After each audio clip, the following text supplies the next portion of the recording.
Почитувани представници на медиумите, минатиот викенд продолжи проектот Работно лето во неколку рурални општини.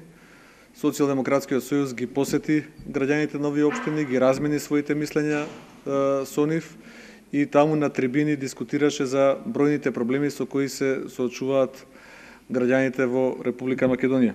Една од општините која ја посетивме беше и општината Ново село, каде присуствувавме и на изборната конференција на општинската организација, каде што беше промовиран нашиот кандидат за градоначелник на општината Ново село.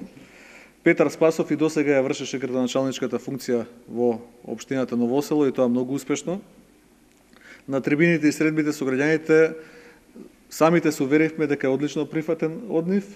Јас дозволете ми во оваа ситуација да ви го представам постоечкиот градоначелник на Ново село и нашиот кандидат за градоначелник на Ново село Петар Спасов, кој ќе ви се обрати.